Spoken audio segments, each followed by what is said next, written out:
जय श्री महाकाल। आप सभी का धनवर्षा में बहुत बहुत स्वागत है। दोस्तों, आप साधना तो प्रतिदिन करते हैं। बहुत सारे लोग मेहनत करते हैं और मेहनत के बाद उनको शक्तियां सिद्ध भी होती हैं, लेकिन जब तक शक्ति दिखती नहीं है उससे वचन नहीं हो पाते हैं, और जब तक वचन नहीं हो पाते हैं शक्ति खुलकर काम नहीं करती, और जब शक्ति खुलकर काम नहीं करती है तो आपके कार्य की गारंटी नहीं होती है कि होगा कि नहीं होगा।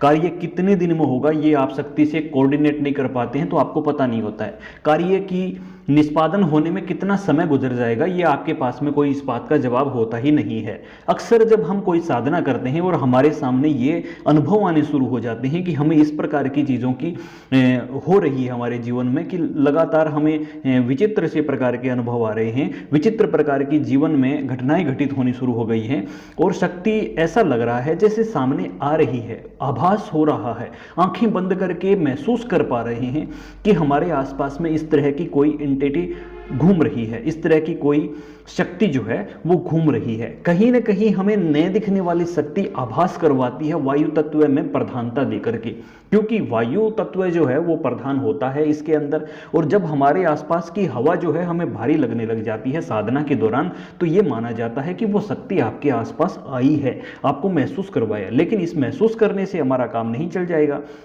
हमें जरूरत होती है साधना के अंदर वो शक्ति हमें दिखे, हम उससे बात कर पाएं, हम उसके साथ में कोऑर्डिनेट कर पाएं, हम उससे अपनी बातें कह पाएं, वचन कर पाएं, ताकि वो हमारे वचनों में बंध जाए, तो हमारी बात सुने, हमें जो कार्य इससे लेना है उस कार्य को परिपूर्ण रूप से कर पाए। इन सभी कार्यों को करने के लिए हमें जरूरत होती है एक आंख खोलने वाली साधना की। आंख खोलने से मतलब आप ये कहोगे गुरुजी आंख तो हमारी खुली है, जन्म लेते ही खोल ली थी, कैसी बातें कर रहे हो आप।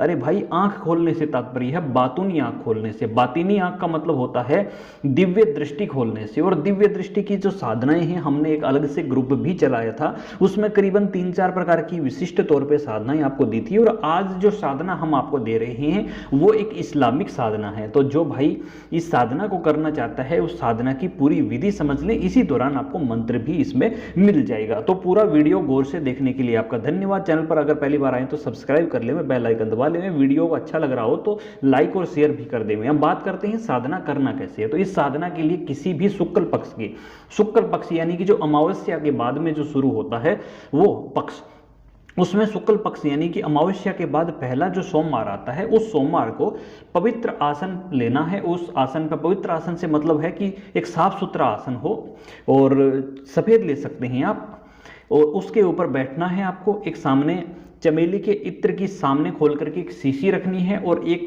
कंडा जला करके उस पर लोबान डालकर जला लेना है, और जला करके नीले रंग के वस्त्र आपको पहन के रखने होते हैं। उस प्रक्रिया के दौरान नीले रंग के आपके वस्त्र होने चाहिए, और मोती की माला होनी चाहिए। कौन सी माला होनी चाहिए? मोती की माला होनी चाहिए। और इस मोती की माला से आपको जो मंत्र वीडियो में बताया गया है उस मंत्र को, इस अमल को आपको लगातार 313 बार पढ़ना है प्रतिदिन, और ये कार्य आपको 41 दिन तक करना है। 41 दिन के दौरान आपको साफ सफाई का विशेष तौर पे ध्यान रखना है, साथ ही साथ कुछ और बातों का भी आपको विशेष तौर पे ध्यान रखना है, जैसे ब्रह्मचर्य रखना है, मांस मदिरा से, शराब से, इन सब चीज़ों से दूरी रखनी है।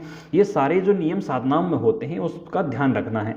आप 100 जो मनके वाली है वो मोती की माला ले सकते हो। 313 बार पढ़ना है। ध्यान रहे, संख्याओं का विशेष महत्व होता है साधनाओं के अंदर। साधना काल के दौरान ही आप जो सोचोगे वो दिखना शुरू हो जाएगा। मान लो किसी के बारे में सोच रहे हो, भाई सामने वाला व्यक्ति है उसके ऊपर क्या क्या घटित हो रहा है, क्या क्या मतलब उसके जीवन में घटित हो रहा है, तो भी आपको दिखना शुरू हो जाता है।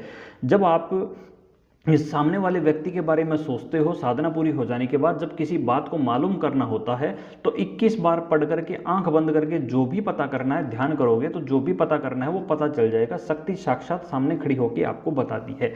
ये एक ऐसा अमल है जिसमें आपको डायरेक्टली सभी चीज़ों का मानसिक तौर पे ध्यान में आता है।